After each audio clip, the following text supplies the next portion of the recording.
Bonjour à tous. Cette fois-ci, je voulais parcourir avec vous la liste des symptômes que j'ai eus ou que j'ai encore et qui sont liés à la maladie de Lyme et ou ses co-infections. Alors en fait, c'est une liste qui est complètement incomplète. Je vais essayer d'être le plus clair possible.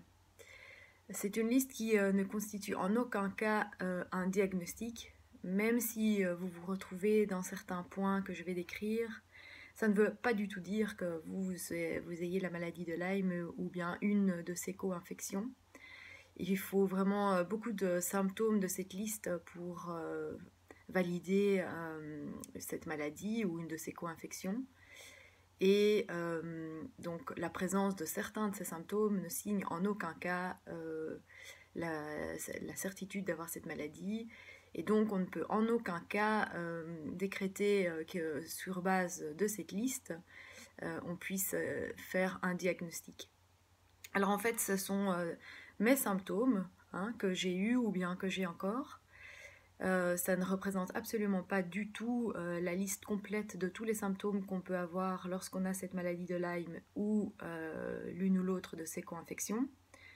Mais c'est vrai que quand on regarde les témoignages des patients et quand je compare les expériences des uns et des autres avec qui je suis en contact, il faut bien avouer qu'on a quand même beaucoup des symptômes similaires. Donc voilà, la raison pour laquelle je fais cette vidéo cette fois-ci, c'est pour vous, mes chers collègues co-patients de Lyme, eh bien, peut-être pour vous encourager à continuer à informer, former vos médecins et les personnes qui sont autour de vous et qui tentent de vous soigner. Souvent, moi, lorsque j'ai eu ces symptômes, eh bien, je me suis sentie vraiment complètement folle ou débile ou l'impression que j'avais vraiment une imagination débordante et j'étais gênée en fait de faire le déroulement, de faire la liste infinie de tous ces symptômes et de tous ces signes que je ressentais. Donc en fait, la raison pour laquelle j'avais envie de faire cette vidéo cette fois-ci, c'était vraiment pour vous encourager à vous reconnaître, à reconnaître tous ces symptômes, tous ces signes qui sont là dans votre corps, qui parle, et donc à vous encourager à pas passer à côté, à pas les minimiser, pas les dénigrer, comme moi j'ai pu le faire en tout cas pendant tout un temps. Et peut-être voilà vous inviter à être vraiment bien attentif à ce qui se passe dans votre corps et bien peut-être plus équipé aussi pour informer vos médecins et vos thérapeutes. La deuxième raison aussi pour laquelle je fais cette vidéo, c'est à nouveau pour l'entourage des patients. Encore une fois, la plupart de ces symptômes ne se voient pas ou très peu. Et je pense que de pouvoir en faire la liste, ça pourrait permettre à certains d'encore mieux comprendre ce qui se passe. Et également de se rendre compte qu'on est tous concernés en fait. Il y a beaucoup de tics dans notre pays, les risques sont là et voilà, chers parents, soyez attentifs à vos enfants et à vous tous, j'ai envie de dire aussi, voilà, ayez conscience que ces symptômes, une fois qu'ils sont là, ils sont bien là et sont très invalidants. Et la troisième raison pour laquelle j'avais envie de faire cette vidéo, eh bien, c'est peut-être s'il y a des médecins ou pourquoi pas des personnes qui sont responsables de mettre en place de la prévention et de l'information dans nos pays, eh bien, prenez conscience effectivement de l'ampleur et de la gravité des symptômes et de l'invalidation, enfin du côté invalidant qu'ils procurent chez nous, chez les patients qui en souffrent. Donc il y a vraiment urgence à développer des solutions, à développer des bonnes informations disponibles pour monsieur et madame tout le monde de notre pays au niveau de la prévention, de la prise en charge dès qu'on a été piqué par une tique et voilà, et toutes les informations concernant la maladie de Lyme. Donc je vais commencer maintenant à faire cette liste. C'est une liste qui est vraiment mais complètement désorganisée. Je donne en vrac un maximum d'informations. Il n'y a pas de début, pas de fin. Bonne chance de vous en sortir. Je vais la raconter comme ça. J'ai un petit copion là sous mes yeux. Mais voilà, il n'y a pas, y a pas de, y a pas de structure ou de liste précise ou de suite logique à y trouver. Voilà, c'est comme ça. Alors je crois qu'en fait, le premier symptôme de toute cette histoire, c'est cette fatigue intense. Alors on dit, ah oui, je suis fatiguée, c'est l'hiver, on n'a pas beaucoup d'énergie, oui, il n'y a pas beaucoup de lumière, ou bien mes enfants sont en bas âge, j'ai beaucoup de boulot. Oui, c'est vrai. Ici, on parle vraiment d'un épuisement, mais innommable, enfin impossible à expliquer autrement que par le fait que chaque matin, quand on se réveille, eh bien, on se sent tout aussi fatigué, si pas encore plus que la veille. Et donc, c'est vraiment une fatigue intense qui ne passe pas. Qu'on passe une bonne nuit, qu'on fasse une magnifique sieste, qu'on ait un rythme de vie beaucoup plus cool, beaucoup plus calme, ça ne change absolument rien. Cette fatigue gigantesque et pesante, vraiment invalidante, est présente H24. Tous les jours, tous les jours, tous les jours. Donc voilà, ça c'est peut-être la première chose à dire, c'est cette fatigue qui est mais vraiment intense et qui ne stoppe pas. Alors, après, donc moi je vais décrire les symptômes que j'ai eus ou que j'ai encore. Il y a une sensation d'avoir tout le temps très soif, d'avoir la bouche très sèche, d'avoir une apparence de personnes fatiguées. On voit qu'on a la tête de fatigué, d'abattu, ou pas. Il y a certaines personnes aussi qui ont des ganglions persistants à certains endroits du corps, que ce soit au niveau du cou, ou bien au niveau des ganglions en dessous des bras, ou bien dans le pli inguinal, etc. Ça, c'est les endroits les plus fréquents. Alors, il y a souvent aussi une gorge irritée, un mal à la gorge qui passe pas et qui est assez inexplicable et qui n'est pas associé à d'autres symptômes de fièvre ou de rhume ou de grippe ou de sinusite. Il y en a aussi qui voient un changement de poids inexpliqué, soit on prend du poids, soit on maigrit. Pour ma part, moi j'ai maigri très très fort, surtout au début de ma maladie, alors que vraiment je mangeais tout pareil. Euh, alors aussi, il y a un symptôme, je vais y arriver, grippal, qui arrive avec une fréquence de plus ou moins toutes les 3 à 4 semaines, accompagné de voilà, euh, frissons, courbatures, sensation vraiment qu'il y a quelque chose qui ne va pas. Alors il y a une très nette impression d'être vieux, d'avoir plus ou moins, ça varie, entre 98,5 et 99 ans, tous les jours, tous les matins, voilà, H24. Alors il y a aussi un dérèglement par rapport à la température, donc on passe de soit être congelé, frigorifié et avoir des frissons, soit avoir une transpiration excessive et avoir vraiment des bouffées de chaleur et avoir vraiment chaud. Alors on peut aussi avoir une perte de cheveux qui est anormale. Encore une fois, en dehors des histoires de perdre ses cheveux, c'est normal, c'est la saison, etc. Ici, on parle vraiment de grosses pertes de cheveux partout, de manière complètement anormale et en dehors de ces changements de saison. Alors aussi, il y a le souffle qui est court, donc on monte même une demi-volée d'escalier et on est complètement essoufflé, comme si on avait fait un demi-marathon. Enfin, j'ai jamais fait de demi-marathon, mais c'est l'image que j'ai envie de prendre. Alors au niveau articulaire, là c'est la joie aussi. Au niveau des articulations, en fait, les articulations sont vraiment douloureuses. Ça tire, ça coince, ça compresse aussi. Donc il y en a qui peuvent aussi avoir les articulations gonflées. Au niveau de la nuque également, c'est un cas très fréquent aussi d'avoir cette nuque qui est douloureuse et raide et vraiment qui coince. Elle peut aussi faire pas mal de craquements assez impressionnants. où on a l'impression qu'on va avoir la tête qui tombe du corps. Mais bon, en ce qui me concerne, elle est toujours là. Alors, dans les hanches, les douleurs aussi sont vraiment au niveau de l'articulation et à l'arrière, en fait, vraiment à la moitié des fesses, comme un bandeau qui serre et qui fait mal, en fait, comme si on avait des très très grosses courbatures, alors que bah, il n'y a eu aucun effort physique, aucun sport de fait.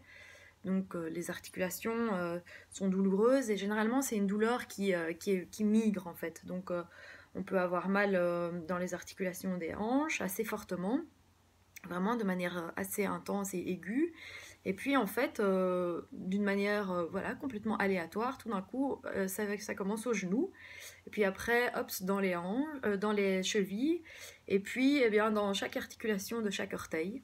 Mais ça peut être aussi dans les épaules, dans les coudes, dans les doigts.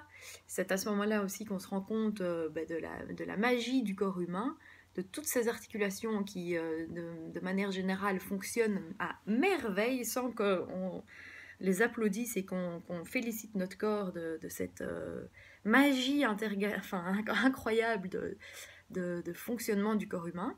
Mais ici, donc, effectivement, on a l'occasion d'aller visiter toutes ces articulations dans les moindres détails à travers ces douleurs.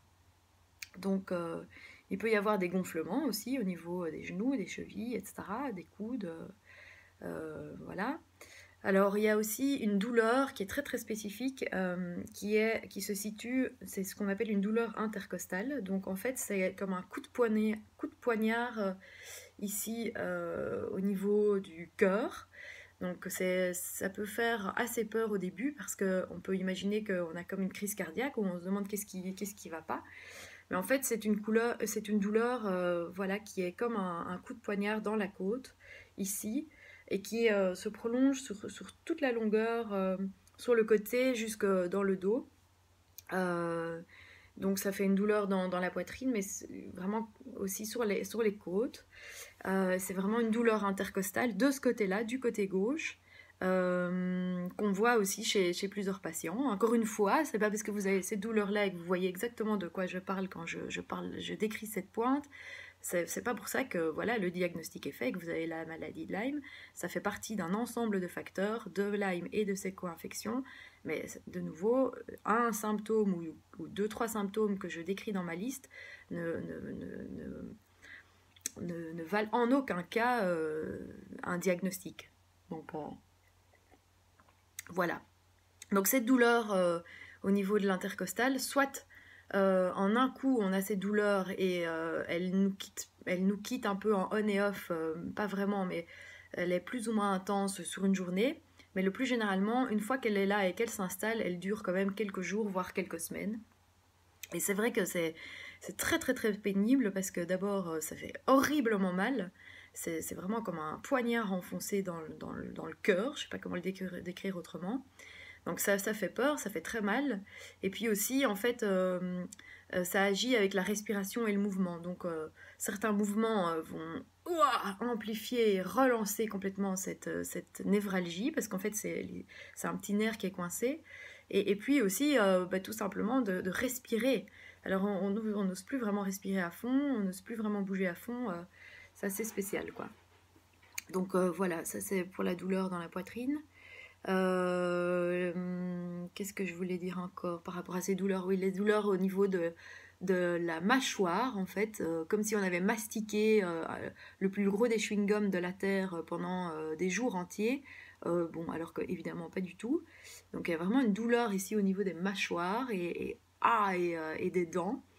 Euh, de nouveau, sans aucune raison. À propos de dents, ben, il y a aussi cette nette impression d'avoir une carie à chaque dent, donc avoir des douleurs aiguës à chaque dent, en se disant mais c'est pas possible en fait, qu'est-ce qui se passe? J'ai vraiment l'impression d'avoir une carie à chaque dent juste maintenant. Euh, et alors voilà, donc alors ces douleurs articulaires, elles peuvent aussi s'accompagner d'engourdissements, donc d'engourdissements dans les mains ou dans les doigts. On a vraiment l'impression quand on bouge voilà, que c'est complètement engourdi et que c'est lourd et qu'on n'arrive pas à bien faire les mouvements de manière souple et dynamique. Donc,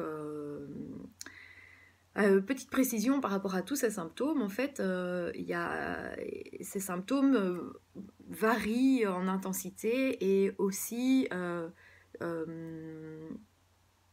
comment dire, parfois sont en on et off, c'est-à-dire que ouais, tout d'un coup on a mal là, même de manière très intense, et après, mais pour aucune raison, sans qu'on ait fait quoi que ce soit, la douleur soit bouge et va s'installer dans un autre endroit du corps, soit s'arrête carrément.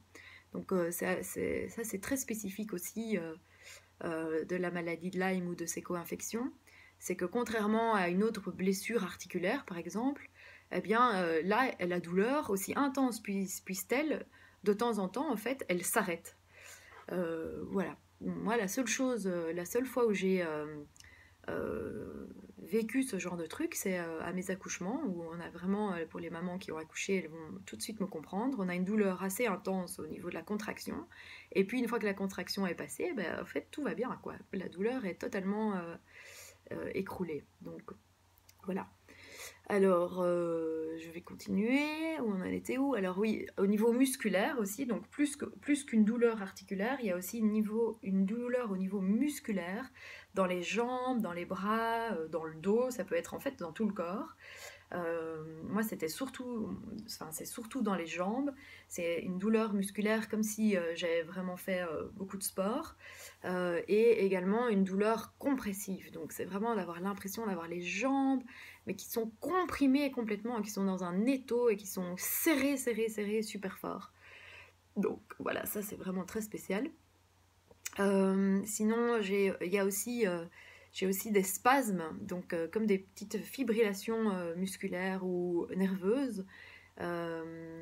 Oui, en fait, il y a les deux, quoi. Donc, il y a soit des spasmes, comme on va dire musculaires, comme des, des, des- oui, des spasmes du muscle, le muscle ou la jambe qui bouge tout seul, sans qu'on fasse quoi que ce soit, le pied, les orteils, la jambe, le bras, la main, qui vraiment tout d'un coup bouge tout seul. Et sinon, il y a aussi ce qu'on appelle des fibrillations, donc c'est comme si vous avez sûrement déjà eu des petits titillements au niveau du coin de l'œil, au niveau de la paupière, qui fait ting ting ting comme ça. Mais en fait, c'est ça, mais en un peu plus fort et dans tout le corps, de manière aléatoire. Donc hop, un moment c'est dans la jambe gauche, après ça va être dans le genou droit, puis ça va être dans la cuisse gauche, puis ça va être un des orteils à droite, et puis ça va être le coude, et puis ça va être... bon, bref, vous avez compris, clac, clac, clac, ça fait ting, ting, ting, ting, ting, ting, et puis un autre endroit, puis un autre endroit. Mais il y a des moments où c'est vraiment hyper fort, en fait, où... D'abord, on le voit à l'œil nu, quand on voit la partie qui bouge, ben, on voit que la partie elle bouge toute seule, il y a vraiment un ding ding ding qui bouge tout seul, et puis il y a des moments aussi dans la sensation, outre le fait d'être ding ding ding titillé comme ça partout, comme c'est tout des petits titillements, mais il y a vraiment clairement des moments où on a l'impression d'avoir un gremlin sous la peau, en fait, comme un espèce de verre ou je ne sais pas quoi qui est sous la peau et qui bouge, c'est vraiment très très étonnant. Bon, ça fait pas du tout mal, mais c'est bizarre, ça fait très bizarre. Donc voilà, donc oui, des mouvements involontaires comme des spasmes, c'est surtout évidemment au niveau des extrémités, donc les orteils, moi j'ai parfois mes orteils qui jouent au piano tout seul, ou le pied qui a des spasmes, ou bien les doigts de la main ou la main. Euh, donc ça c'est les endroits où j'ai ça le plus. Et alors, de temps en temps, les crampes sont tellement fortes, ou le côté qui fige les jambes et les articulations est tellement fort qu'il y a des moments en fait, où voilà, je ne savais plus marcher. Donc, en un coup, je fige sur place et j'ai mes jambes qui deviennent comme deux poteaux et j'ai l'impression de me transformer en robot. Et la seule manière dont je peux bouger à ce moment-là, c'est vraiment boings, boings, boings, boings. Mais le mieux, c'est de se poser parce que euh, vraiment, je ne sais plus marcher, quoi. Donc voilà. Alors, maintenant, au niveau neuro. Alors, je vais boire un petit peu pour aussi vous laisser respirer. Voilà. En fait, j'aurais pas su faire toutes ces vidéos il y a encore quelques temps, au début de ma maladie, quand j'avais tous ces symptômes méga méga forts. Mais voilà, aujourd'hui, je retrouve un peu d'énergie et surtout, j'ai vraiment très très envie de briser le silence et de parler en vérité et surtout d'encourager, de vous encourager, vous, mes collègues de Lyme, à, à parler quoi, et à expliquer ce qui vous arrive et ne vous laissez pas impressionner par les médecins qui connaissent pas cette maladie et qui, au bout de 5 symptômes, se disent ah ouais, en effet, c'est très bizarre, mais ça fait longtemps que vous êtes anxieuse. Enfin bref, on en reparlera. Ah oui, au niveau des articulations, ce que je voulais dire aussi, c'est que moi, pendant presque 3 ans, j'ai plus su m'asseoir assis ailleurs. Tout simplement, en fait, c'est même pas que j'avais mal, c'est que je ne savais pas, alors que j'ai toujours été assez souple et que j'ai toujours su m'asseoir sans aucune difficulté en assis ailleurs. Ben, mes hanches étaient bloquées, enfin, en tout cas, mes articulations étaient bloquées. Je ne savais plus m'asseoir comme ça. Donc la seule manière dont je pouvais m'asseoir, c'était assis sur une chaise, mais je ne savais plus m'asseoir au sol et encore moins assis ailleurs, impossible. Donc moi, voilà, c'était clairement et c'est clairement installé entre autres au niveau de mes hanches. C'est là où la plupart de mes douleurs, où la plupart de mes douleurs partent. Et donc voilà, ça bloquait. Donc alors, donc on en était au niveau neurologique. Au niveau neurologique, en fait, il y a une grosse difficulté de concentration. Encore une fois, c'est on et off. C'est pas toute la journée H24 que je suis dans cette incapacité de me concentrer, hein. Là, on voit bien que j'arrive à plus ou moins à faire des phrases et à m'exprimer. Bon, ça a pas du tout été le cas pendant ces dernières années. J'aurais jamais pu faire cette vidéo avant. Mais ça me demande quand même, je sens quand même que ça me demande un très très gros effort pour me concentrer, garder mes idées claires, bien choisir mes mots, etc. Donc c'est vraiment oui, il y a vraiment encore une grosse difficulté de concentration qui est plus ou moins intense en fonction de certains moments de la journée. Alors il y a aussi une grosse difficulté à trouver des mots et il y a des moments où, bon maintenant j'ai ça beaucoup moins, mais il y a des moments où je sortais un mot pour un autre, où je faisais des lapsus, ou bien je savais très bien ce que je voulais dire, mais je ne savais plus, impossible de trouver le mot qu'il fallait. Donc je savais quel mot je voulais trouver, mais il ne sortait pas quoi. Donc difficile de trouver des mots et c'est vrai que souvent, bon, au début, ça me paniquait beaucoup d'utiliser un mot pour un autre, mais un mot qui n'a absolument rien à voir. Mais bon, après, maintenant, j'en ris. Voilà, alors au niveau neuro, il y a aussi ces étourdissements et ces pertes d'équilibre. Ça, c'est très désagréable. En un coup, on a l'impression qu'on est sur un bateau en pleine houle, en pleine mer. Donc il y a tout qui tangue, il y a tout qui bouge.